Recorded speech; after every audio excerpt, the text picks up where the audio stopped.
Hello friends, ఎలా ఉన్నారు? Welcome to Veera info. ఒక 5 ఏళ్ల క్రితం తెలుగు సినిమా ఇండస్ట్రీలో స్టార్ హీరోల సినిమా బడ్జెట్లు 50-60 కోట్లు పడితే చాలా ఎక్కువ అనుకునేవాళ్ళు. హీరో రెమ్యునరేషన్ కూడా 10-15 కోట్లు మించి ఉండేది కాదు. మన తెలుగు సినిమాలకి కలెక్షన్స్ విషయంలో 100 కోట్లు దాటడం అంటే అదేదో పెద్ద వింత అన్నట్టు ఉండేది. బట్ ఇప్పుడు సిచ్యువేషన్ అంతా మారిపోయింది. తెలుగు సినిమా రేంజ్ చాలా పెరిగింది. సినిమా స్టోరీని బట్టి, అవసరాన్ని బట్టి 100-150, అవసరమైతే 200 కోట్లు కూడా బడ్జెట్ పెడుతున్నారు. టాలీవుడ్ మూవీ ఇండస్ట్రీ మార్కెట్ ఆ రేంజ్లో పెరిగింది. ఇండియాలోనే పాన్ ఇండియా మూవీస్కి టాలీవుడ్ ఇండస్ట్రీ కేర్ ఆఫ్ అడ్రస్గా మారింది. ఇంతకుముందు మన యాక్టర్స్, ఆడియన్స్ బాలీవుడ్ చాలా పెద్ద ఇండస్ట్రీ, కలెక్షన్స్ విషయంలో బాలీవుడ్ని మనం టచ్ కూడా చేయలేం అనుకునేవాళ్ళు. బట్ ఇప్పుడు సీన్ రివర్స్ అయింది.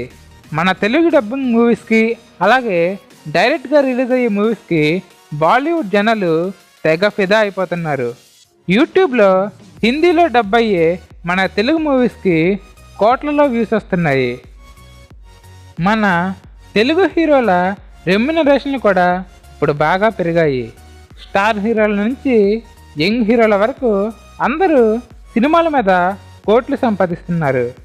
మన రెబల్ స్టార్ ప్రభాస్ ఇప్పుడు రాధేశం, ఆదిపురుషు వంటి బడా ప్రాజెక్టులతో చాలా బిజీగా ఉన్నాడు.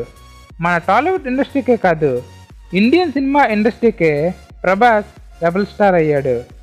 బాహుబలి తర్వాత ప్రభాస్ సాహో లాంటి యాక్షన్ మూవీ కోసం 2 ఏళ్ళు కష్టపడ్డాడు. సాహో రిజల్ట్ కొంచెం అటు ఇటు అయినా బాలీవుడ్లో ప్రభాస్ క్రేజ్ ఏ రేంజ్లో ఉందో తెలిసేటట్టు చేసింది. మరి ప్రభాస్ సాహో కోసం ఎంత తీసుకున్నాడో తెలుసా? 100 కోట్లు, అక్షరాల 100 కోట్లు. యూవీ క్రియేషన్స్ సాహో మూవీ కోసం ప్రభాస్కి 100 కోట్లు ఇచ్చింది. మరి రెబల్ స్టార్ అంటే ఆ మాత్రం ఉండాలి కదా. ఇంకా మన పవన్ కళ్యాణ్ గారు ఏం తక్కువ కాదు. మధ్యలో సినిమాలకు గ్యాప్ ఇచ్చిన మళ్ళీ వకీల్ సాబ్ మూవీతో సాలిడ్ కంబ్యాక్ ఇస్తున్నారు. మరి వకీల్ సాబ్ మూవీ కోసం దిల్ రాజు పవన్ కళ్యాణ్ గారికి ఎంత రెమ్యునరేషన్ ఇస్తున్నారో తెలుసా? 50 కోట్లు. పవన్ కళ్యాణ్ గారు ఈ మూవీ కోసం ఎన్ని రోజులు డేట్లు ఇచ్చారో తెలుసా? జస్ట్ 20 డేస్ మాత్రమే. 20 రోజులకి 50 కోట్లు అన్నమాట. అంటే ఒక్కో రోజుకి పవన్ కళ్యాణ్ గారి రెమ్యునరేషన్ 2.5 కోట్లు. ఈ రేంజ్లో రెమ్యునరేషన్ తీసుకోవడం పవన్ కళ్యాణ్ గారికి సాధ్యం అనుకుంటా. నెక్స్ట్ మన మహేష్ బాబు గారు ఒక సినిమాకి ఎంత తీసుకుంటున్నారో తెలుసా? 40-50 కోట్లు తీసుకుంటున్నారు. బట్ ఈ మధ్య ఆయన సినిమాకి రెమ్యునరేషన్ తీసుకోకుండా సినిమాలో బిజినెస్ పార్ట్నర్ అవుతున్నారు.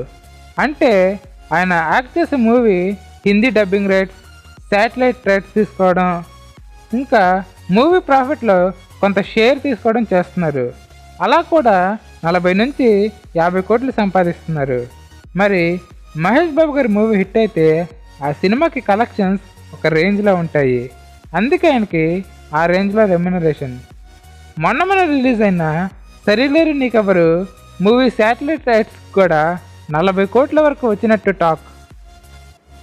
ఇంకా ఎన్టీఆర్ గారి విషయానికి వస్తే ఆర్ఆర్ఆర్ మూవీ కోసం ఆయన 2 సంవత్సరాలు ఇంకో మూవీ జోలికి వెళ్లకుండా డేట్లు ఇచ్చారు. మరి అందుకు గాను 60 కోట్ల వరకు ఆర్ఆర్ఆర్ మూవీ మేకర్స్ ఎన్టీఆర్ గారికి రెమ్యునరేషన్ ఇచ్చారు. మామూలుగా అయితే ఈ 2 సంవత్సరాల గ్యాప్లో ఆయన 2 సినిమాలు చేసి ఉండేవారు. సో ఆ రెండింటికి కలిపి ఎన్టీఆర్ గారికి ఈ రేంజ్లో రెమ్యునరేషన్ ఇచ్చారు. తర్వాత రామ్ చరణ్ గారి విషయానికి వస్తే రంగస్థలం లాంటి ఇండస్ట్రీ హిట్ తర్వాత రామ్ చరణ్ గారి రెమ్యునరేషన్ చాలా బాగా పెంచారు. ఆర్ఆర్ఆర్ మూవీ కోసం రామ్ చరణ్ గారికి 50 కోట్ల వరకు ఇస్తున్నట్టు టాక్. ఇంకా మన స్టైలిష్ స్టార్ అల్లు అర్జున్ గారి విషయానికి వస్తే అలవైకుంఠ ప్రాంతం సాలిడ్ హిట్ కొట్టారు. మరి ఇప్పుడు డైరెక్టర్ సుకుమార్ గారితో కలిసి పుష్ప లాంటి ఓరమా సినిమాలో నటిస్తున్నారు. పుష్ప మూవీ కోసం అల్లు అర్జున్ గారికి 40 కోట్ల వరకు ఇస్తున్నారు. ఇంకా మన యంగ్ హీరోస్ విషయానికి వస్తే నాని ఒకప్పుడు వరుస విజయాలతో దూసుకొచ్చాడు. నాని ఒక సినిమాకి 10 నుంచి 12 కోట్ల వరకు తీసుకుంటున్నాడు. తరువాత అర్జున్ రెడ్డి మూవీతో మంచి పాపులారిటీ తెచ్చుకున్న విజయ్ దేవరకొండ ఒక్కో సినిమాకి 8 కోట్ల వరకు తీసుకుంటున్నాడు. ప్రజెంట్ విజయ్కి ఒక సాలిడ్ హిట్ కావాలి. మరి పూరి జగన్నాథ్ విజయ్కి ఒక మంచి హిట్ ఇస్తాడని వెయిట్ చేస్తున్నాడు. ఇస్మార్ట్ శంకర్ మూవీతో కంబ్యాక్ ఇచ్చిన హీరో రామ్ ఒక్కో సినిమాకి 8 కోట్ల వరకు తీసుకుంటున్నాడు. ఇంకా మన నాగ చైతన్య ఒక్కో సినిమాకి 6 నుంచి 7 కోట్ల వరకు తీసుకుంటున్నాడు. స్టార్ హీరోస్కి యంగ్ హీరోస్కి రెమ్యునరేషన్ విషయంలో ఇంత తేడా ఏంటి అనుకుంటున్నారా? స్టార్ హీరోల సినిమాలకి ఫస్ట్ డే కలెక్షన్స్ ఒక రేంజ్లో ఉంటాయి.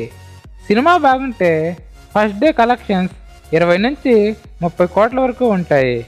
అదే యంగ్ హీరోలు అయితే సినిమా హిట్ అయ్యి బాగుంటే మొత్తం మీద 30 నుంచి 40 కోట్ల వరకు వస్తాయి. అందుకే స్టార్ హీరోలకి యంగ్ హీరోలకి రెమ్యునరేషన్ విషయంలో ఇంత తేడా ఉంటుంది. సో ఇవి గైస్ మన స్టార్ హీరోల రెమ్యునరేషన్ గురించి కొన్ని ఇంట్రెస్టింగ్ విషయాలు. నెక్స్ట్ మరొక ఇంట్రెస్టింగ్ టాపిక్తో మీ ముందుకు వస్తా. ఇలా ఈ వీడియోని ఇక్కడితో ఎండ్ చేస్తున్నాను గైస్. ఈ వీడియో కింద గైస్ ఈ వీడియో నచ్చితే లైక్ చేయండి, షేర్ చేయండి. మా వీరా ఇన్ఫో ఛానల్ని సబ్స్క్రైబ్ కూడా చేయండి. పక్కనే ఉన్న బెల్ ఐకాన్ని ట్యాప్ చేయండి. Thank you guys.